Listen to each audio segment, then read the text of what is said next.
that.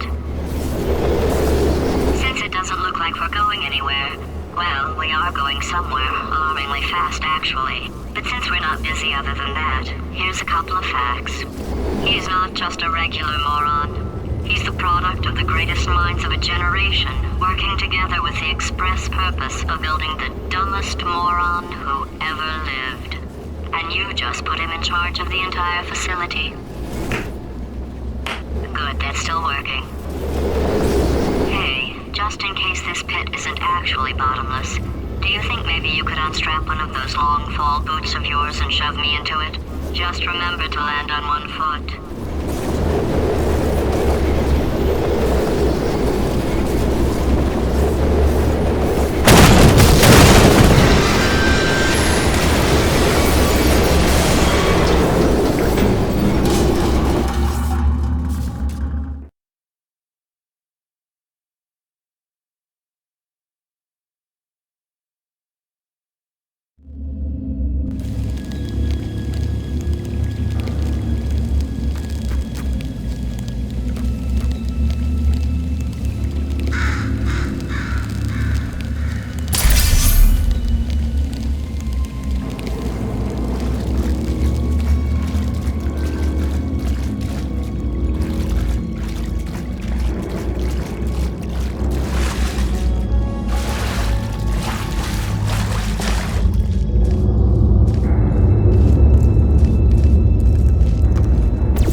So, who is ready to make some science?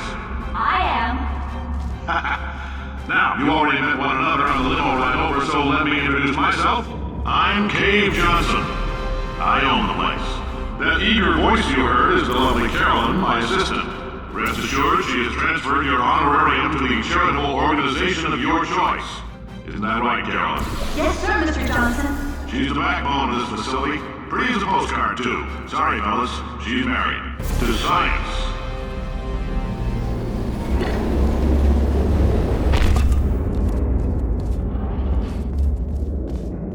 There's 1,000 tests performed every day here in our enrichment spheres.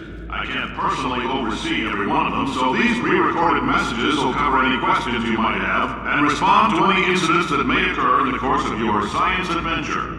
Your test assignment will vary depending on the manner in which you have bent the world to your will. Those of you helping us test the repulsion gel today, just follow the blue line on the floor. Those of you who volunteered to be injected with praying mantis DNA, I've got some good news and some bad news. Bad news is we're postponing those tests indefinitely. Good news is we've got a much better test for you. Fighting an army of mantis men. Pick up a rifle and follow the yellow line. You'll know when the test starts.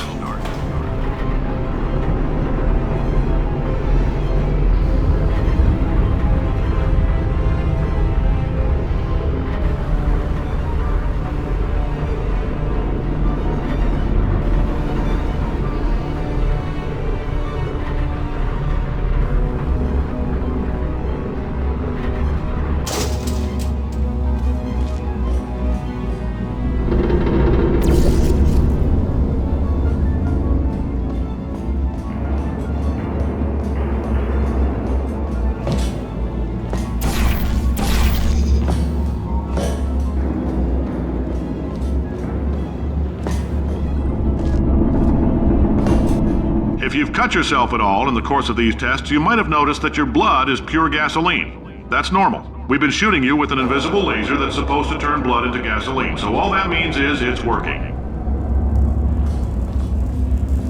If you need to go to the bathroom after this next series of tests, please let a test associate know, because in all likelihood, whatever comes out of you is going to be cold. Only temporary, so do not worry. If it persists for a week, though, start worrying and come see us, because that's not supposed to happen. Just a heads up, we're going to have a superconductor turned up full blast and pointed at you for the duration of this next test. I'll be honest, we're throwing science at the wall here to see what sticks. No idea what it'll do. Probably nothing. Best case scenario, you might get some superpowers. Worst case, some tumors, which we'll cut out.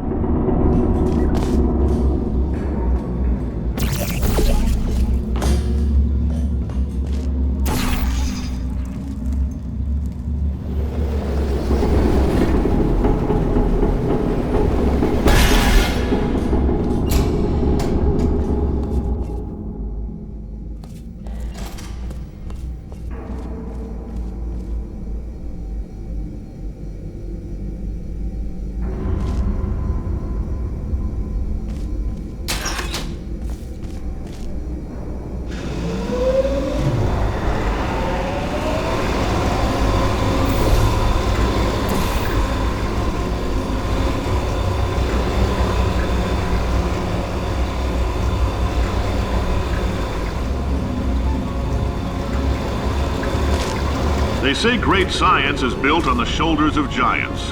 Not here. At Aperture, we do all our science from scratch. No hand-holding.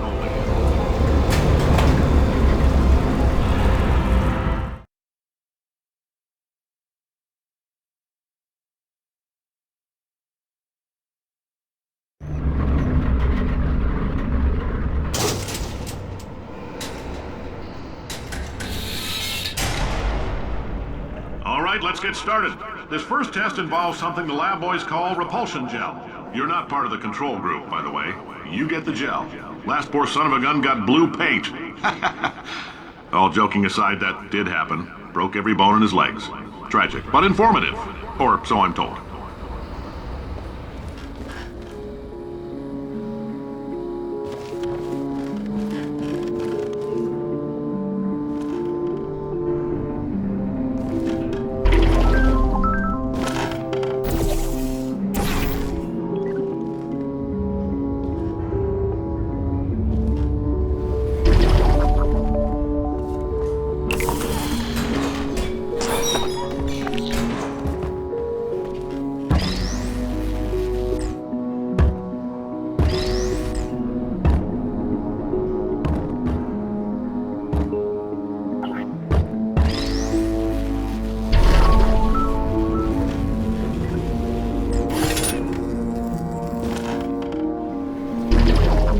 lab boys just informed me that I should not have mentioned the control group. They're telling me I ought to stop making these pre-recorded messages. That gave me an idea. Make more pre-recorded messages. I pay the bills here, I can talk about the control group all damn day.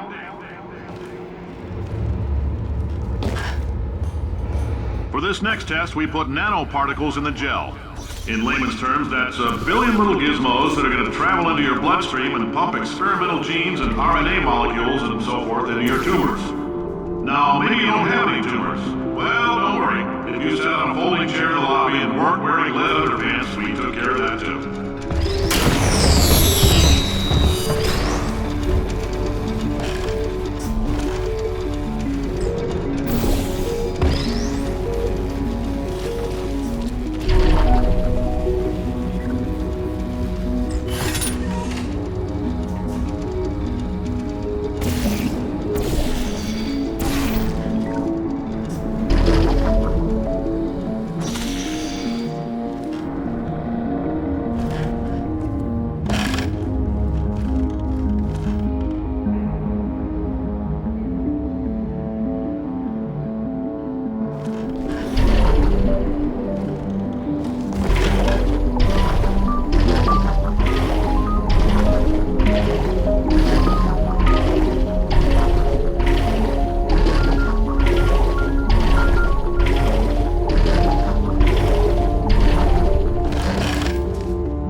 Oh, in case you got covered in that repulsion gel, here's some advice the lab boys gave me. Do not get covered in the repulsion gel. We haven't entirely nailed down what element it is yet, but I'll tell you this, it's a lively one, and it does not like the human skeleton.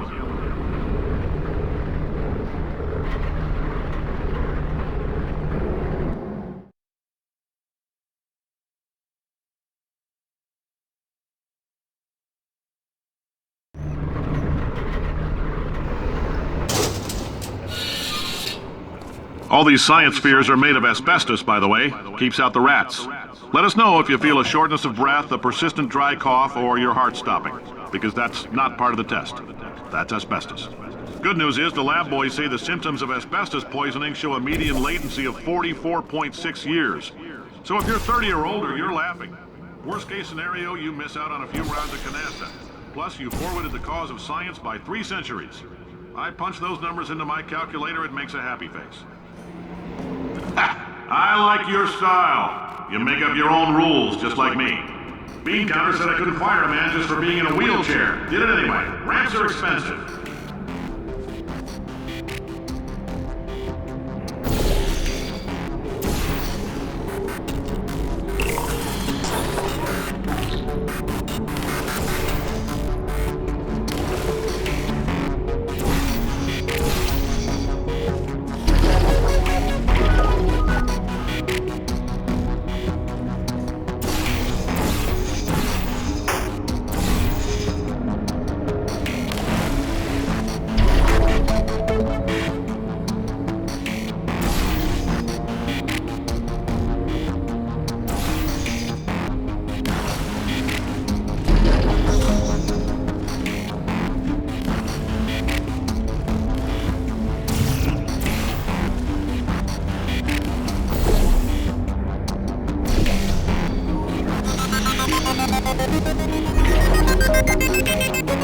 Just a heads up, that coffee we gave you earlier had fluorescent calcium in it so we can track the neuronal activity in your brain.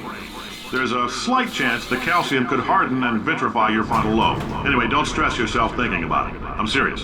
Visualizing the scenario while under stress actually triggers the reaction.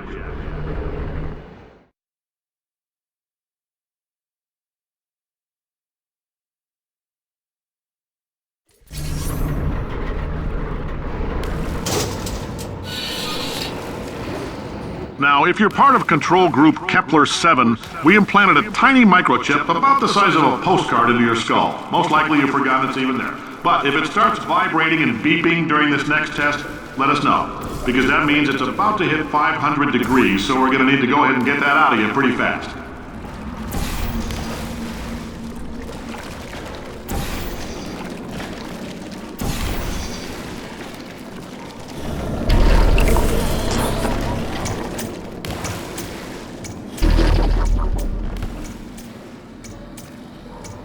I'm telling them, keep your pants on. All right, this next test may involve trace amounts of time travel. So, word of advice, if you meet yourself on the testing track, don't make eye contact. Lab boys tell me that'll wipe out time. Entirely. Forward and backward. So, do both of yourselves a favor and just let that handsome devil go about his business.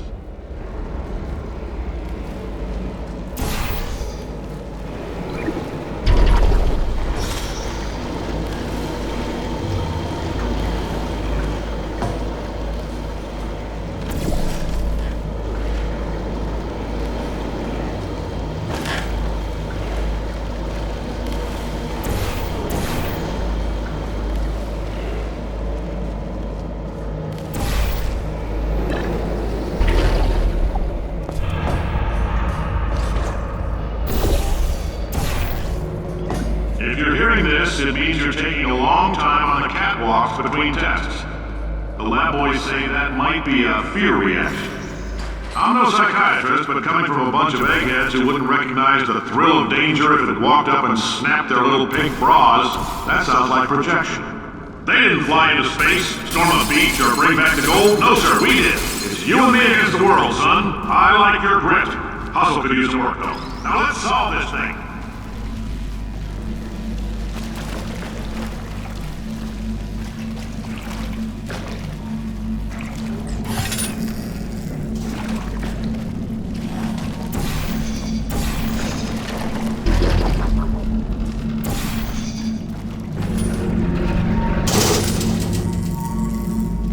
Science isn't about why, it's about why not. Why is so much of our science dangerous? Why not marry safe science if you love it so much? In fact, why not invent a special safety door that won't hit you on the butt on the way out because you are fired? Now you test subject, you're doing fine. Yes, you, box your stuff, out the front door, parking lot, car, goodbye.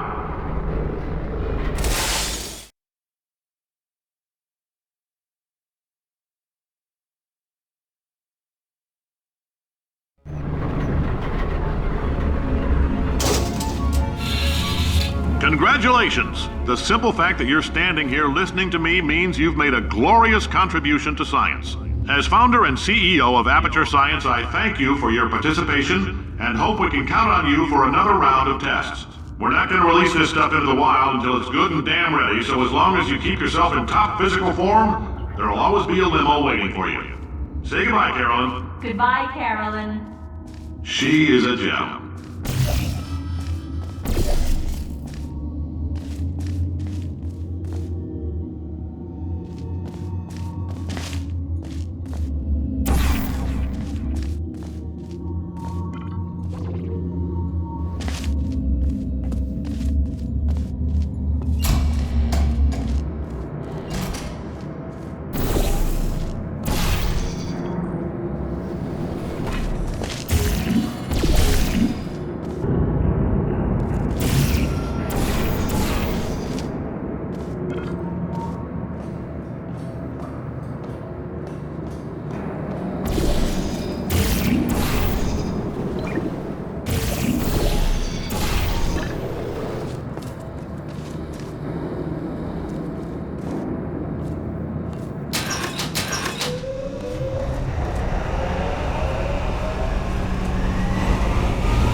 Greetings, friend. I'm Cave Johnson, CEO of Aperture Science. You might know us as a vital participant in the 1968 Senate hearings on missing astronauts. And you've most likely used one of the many products we invented, but that other people have somehow managed to steal from us. Black Mesa can eat my bankrupt... Sir, the testing? Right. Now you might be asking yourself, Cave, Just how difficult are these tests? What was in that phone book of a contract I signed? Am I in danger? Let me answer those questions with a question. Who wants to make $60? Cash. You can also feel free to relax for up to 20 minutes in the waiting room, which is a damn sight more comfortable than the park benches most of you were sleeping on when we found you. So, welcome to Aperture. You're here because we want the best, and you're it. Nope. Couldn't keep a straight face. Anyway, don't smudge up the glass down there. In fact, why don't you just go ahead and not touch anything unless it's test related. Oh, hi. Say, you're good at murder. Could you, murder this bird for me? Ow. Oh, thanks. Did you feel that? That idiot doesn't know what he's doing up there. This whole place is going to explode in a few hours if somebody doesn't disconnect him. I can't move, and unless you're planning to saw your own head off and wedge it into my old body, you're going to need me to replace him. We're at an impasse. So what do you say? You carry me up to him and put me back into my body, and I stop us from blowing up and let you go. No tricks. This potato only generates 1.1 volts of electricity. I literally do not have the energy to lie to you. Even if I am lying, what do you have to lose? You're going to die either way. Look, I don't like this any more than you do. In fact, I like it less because I'm the one who got partially eaten by a bird. Wow, you stabbed me. What is wrong with you? Hold on. Do you have a multimeter? Never mind. The gun must be part magnesium. It feels like I'm outputting an extra half a volt. Keep an eye on me. I'm going to do some scheming. Here I go. Oh, where are we? How long have I been out? That extra half volt helps, but it isn't going to power miracles.